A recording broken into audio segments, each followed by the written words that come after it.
तो तुम्हारे धरे शीशा देख सुनो, यदि आप पहले मिलते तो मैं आपका उपदेश सिर माथे रखकर सुनती, परंतु अब मैं जन्म सबको इंतहारा होता नहीं और कहीं जाकर कीजिए।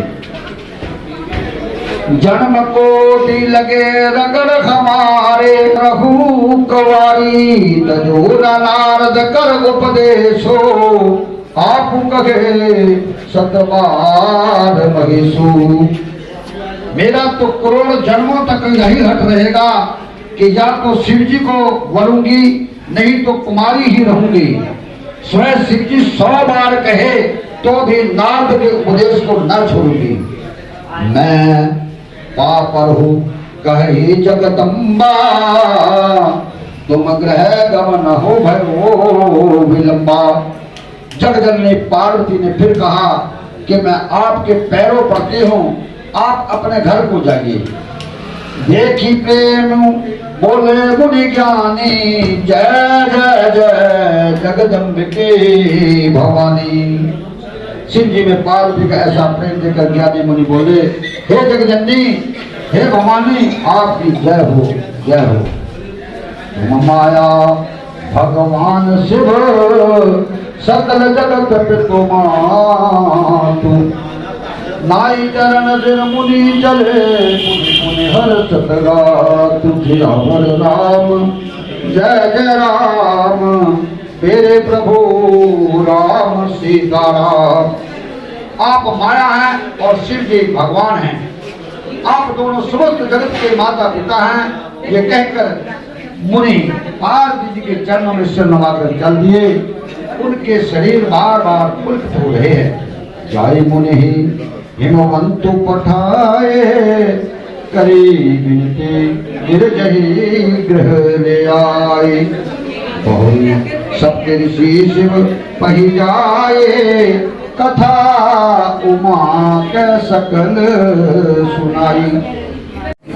दरअसल जनमानस मुझे आचार्य निखिल जी के नाम से जानता है। मैं शाकुंभरी धाम से हूँ, वहाँ पर अपना एक छोटा सा आश्रम है और वर्तमान में भी हम शिव नाम का प्रचार प्रसार करने के लिए समाज में निकले हैं। आदरणीय मामचंद जी, उन्होंने लगभग मैं समझता हूँ 20-25 मंदिरों का पुनरुद्धार किया है। वहाँ पर मूर्ति स्थापित की, जो मंदिर जीर्ण शीर्ण थे उनको दोबारा से स्थापित किया है। उसी क्रम में जगह जगह हम कथाएँ करके, और दुर्भाग्य से हुआ क्या, यहाँ पर वैष्णव धर्म का प्रचार हुआ। अच्छी बात है, होना चाहिए, लेकिन हमने शिव तत्वों पर, शिव की कथाओं पर, शिव के बारे में हम विस्तृत रूप से समाज को बता नहीं पाए।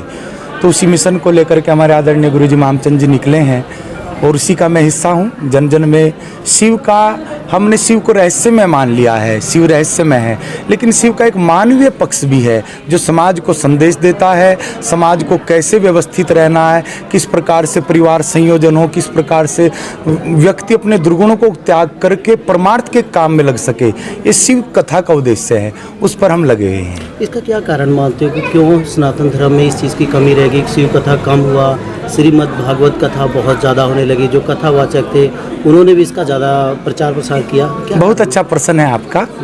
दरअसल हुआ क्या है, शिव के अधिकांशतः मानने वाले सन्यासी लोग रहे हैं और वैष्णव धर्म का जो भागवत का प्रचार प्रसार है वो आम जनमानस के भीतर रहा है। शिव को मानने वाला जैसे सन्यास के ही देव हों शिव, ऐसी कुछ मान्यता रही है।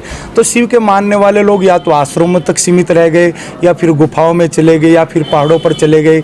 इस कारण से शिव के जानने वाले और मानने वाले अपने देव का, इष्ट का प्रचार प्रसार नहीं कर पाए। ये कारण विशेषता रहा है। आचार्य जी, लेकिन कभी भी कोई भगवान के किसी के ऊपर विपदा आती है तो महामृत्युंजय का वार शिव जी के साथ हुआ, तब शिव जी याद करते हुए वैसे प्रचार में क्यों नहीं हुआ? हाँ, वो उसका कारण है उनके प्रचारक जो है, जो प्रचारक जिनके ऊपर जिम्मेदारी थी, ये संत लोग थे, जो उनके मानने वाले लोग थे, वो या तो साधनारत रहे हैं या फिर पहाड़ों पर पहुंच गए। उसका कारण है कि वो समाज में नहीं निकल करके आए। और वैष्णव धर्म का ये रहा है कि उनके जो मानने वाले हैं, जो ब्राह्मण वर्ग रहा है अधिकांश, तो वो समाज से जुड़ा रहा है। शिव के मानने वाले समाज से कटे रहे हैं, उनका मार्ग ये साधना का मार्ग रहा है। ये कथा कितने देर की होती है, कितने दिन लगते हैं? वैसे तो लगभग ये नवाहन प्रायण बोलते हैं, इसके 9 दिन की होती है और समय के अनुसार उससे ज़्यादा कम भी किया जा सकता है। इसमें शिव विवाह भी बीच में आता है जब? हाँ, शिव विवाह, दरअसल हम एक निराकार निर्गुण ब्रह्म को मानते हैं और लगभग हमारी संस्कृति में एक निराकार परमात्मा है, एक साकार परमात्मा। निराकार परमात्मा साकार बन करके आता है। शिव दोनों रूपों में, निराकार रूप में शिव है और साकार रूप में वही परमात्मा महेश्वर और रुद्र के रूप में अवतरित हो जाता है।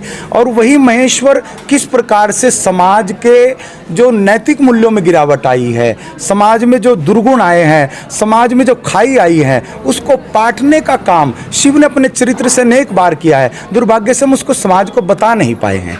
आदरणीय मामचंद जी का यही प्रयास है कि बार बार हम जाएं, शिव मंदिर के अनेक शिव मंदिरों की स्थापना की, शैव धर्म का प्रचार किया, जिससे शिव तत्व को लोग जान सके। शिव का एक मानवीय रूप भी है, सामाजिक रूप भी है, शिव पति भी हैं, शिव के पुत्र भी हैं, शिव का बेटा भी है और पूरा एक ग्रस्त है। विषमताएं हैं शिव के परिवार में। एक तरफ शिव के परिवार में वहीं पर शेर है तो माँ दुर्गा का वाहन, माँ पार्वती का वाहन, उनका वाहन सिंह है और कार्तिकेय जी का वाहन मोर है, तो भोलेनाथ के गले में नाग। एक दूसरे के विपरीत हैं, लेकिन विपरीतताओं के बावजूद भी शिव ने पूरे परिवार को एकजुट रखा है। ये शिव का संदेश है और उसके प्रसार के लिए हम लोग निकले हैं। आपका बहुत बहुत धन्यवाद, आप यहाँ पर आए और हमारे प्रसार में सहभागी बने हैं। कोटि से धन्यवाद आपका। और इस मंदिर के बारे में ये 44वां भंडारा है और इस भंडारे में ऐसा एक भगवान की कृपा है बाबा जी की कि हम कभी किसी के पास जाकर हाथ से मांगते नहीं, जाके मुंह से कि ये भंडारे में हमको ये दो ये दो। 44वां भंडारा है, आज तक किसी से मांगा नहीं। ये बाबा जी की कृपा से, शिव की कृपा से अपने आप ही चलता है। तो इसमें कितनी संगत आ जाती है और मतलब क्या माहौल कैसा होता है भंडारे में? क्या कुछ कल देखने को मिलेगा, दर्शक किस तरह से होंगे, थोड़ा सा उसके बारे में? इस भंडारे का माहौल ऐसा है कि आज तक यहाँ पर कोई ना तो पुलिस का पहरा लगा है और जागरण में तकरीबन 15,000 के करीब तो संगत आती ही है। और कल आप देख भी लेना अगर चाहे यहाँ पर, और भंडारे में 20-25 हज़ार आदमी लंगर खाता है। और ये जो भंडारा है बस अपने आप ही चलता है बाबा जी की कृपा से। यहाँ कोई किसी को ये नहीं कहेगा कि तुम ये करो वो करो, अपने आप जो करेगा अपने आप ही करते रहते हैं बस। गुरु जी जागरण तो इलावा उरे होर किहड़े-किहड़े समागम ने जिहड़े जगराते तो पहला कराए जाते हैं? जागरण से पहले यहाँ पर जैसे शिव पुराण की कथा और फिर राम कथा, रामायण भी यहाँ पर रखते हैं और उसके बाद फिर रात को जागरण होता है और फिर अगले दिन भंडारा होता है। जागरण च किहड़े विशेष मेहमान कौन ने, किहड़े-किहड़े? जागरण के बीच हमारे जो चंडीगढ़ यूनिवर्सिटी के चेयरमैन हैं वो सतनाम जी, और विशेष अतिथि डीएसपी चरणजीत विर्क जी, और हमारे जो थाने में प्रभारी हैं एसएचओ सतनाम जी ये पहुँच रहे हैं। पहुँच रहे हैं। बाबा जी एक चीज़ आखिरी सवाल है कि आप थोड़ा सा अपने बारे में बताइए, अपने नाम, आपका नाम क्या है और थोड़ा सा आपका लगाव यहाँ पर कैसे हुआ, थोड़ा उसके बारे में बता दीजिए दर्शकों को। देखो मैं अपने बारे में तो कुछ बताता नहीं हूँ, मेरे बारे में तो लोग ही बताएंगे। ठीक है, आपके साथ खड़े हैं, मैं उनसे इस गांव के सरपंच हैं। क्या कहना चाहोगे जी? नाम तो क्या जय, सर, अपना क्या नाम है? मेरा नाम रमैन गिरी है जी, क्या मांतर रमैन गिरी। क्या कहना चाहोगे सर गुरु जी के बारे में? गुरु जी के बारे में ये कहना चाहेंगे जो गांव के सरपंच हैं, 3 बार सरपंच रहे हैं और बाबा जी के भक्त हैं, बाबा बालकनाथ मंदिर के। ठीक है, इस समय मानते हैं जी, तो यही कहेंगे कि जे रौनक लगी है, सब संगत आई है, सब भक्त मिलके जे प्रोग्राम कर रहे हैं। आप कहाँ से आए बाबा जी? मैं बाबा बालकनाथ देवर सिद्ध हिमाचल प्रदेश मीरपुर से आया हूँ। तो आज अभी गिरनार जूनागढ़ से बाबा जी आए हैं, तो ऐसे करके बहुत दूर से नेपाल से आएंगे कल साधु संत, तो बहुत दूर दराज हैं जी। हर साल मंदिरों मठों से जो महंत संत हैं वो पहुंच रहे हैं, तो नज़ारा देखने के लिए एक साल बहुत आनंद आएगा जी, बहुत आनंद आएगा कल देखने का। दूर दूर दराज से जो संत महंत हैं वो आ रहे हैं और जहां अपनी मर्जी से आते, किसी को बुलाते नहीं हैं। बाबा जी की महिमा ऐसी है, सब जो भी है संगत सब दूर दराज से अपनी मर्जी से यहाँ आ रहे हैं और आके आनंद लेंगे और जाएंगे। संगत का प्रबंध कैसे किया जाता है? संगत का प्रबंध बाबा बालकनाथ ही करते हैं अपने आप ही।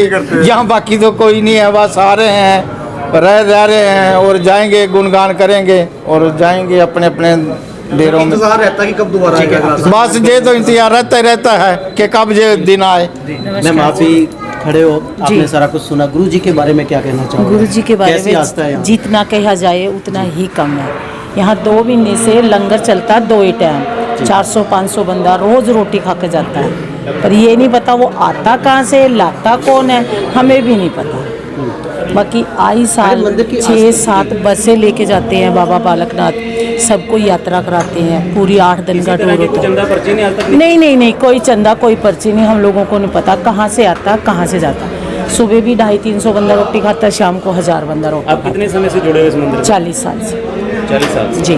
मैम एक चीज़ और, जी। मंदिर की आस्था के बारे में बात की जाए, आस्था किस की- तरह के श्रद्धालुओं की आस्था है? जो अपने मन में श्रद्धालु लेके आएगा ना, उसकी मनोकामना हमेशा और जरूर पूरी होएगी। अपने मन में आस्था होनी चाहिए, खाली नहीं जाता यहाँ से, जो भी आता है खाली नहीं जाता। पर ये भी नहीं है भी किसी की 10 रुपये की पर्ची काटते या 50 रुपये की, नहीं, जो भी लेके आता अपने आप ही आता। ये नहीं पता वो कहाँ से आता, कैसे आता, हमें भी नहीं मालूम आज तक। हर भगत बराबरी का है। जी, कोई छोटा हो, कोई किसी जाति से हो, कोई भेदभाव नहीं है यहाँ पर, सभी एक समान, छोटा हो, बड़ा हो, बूढ़ा हो, सबको एक समान मिलता है। बाकी धन्यवाद।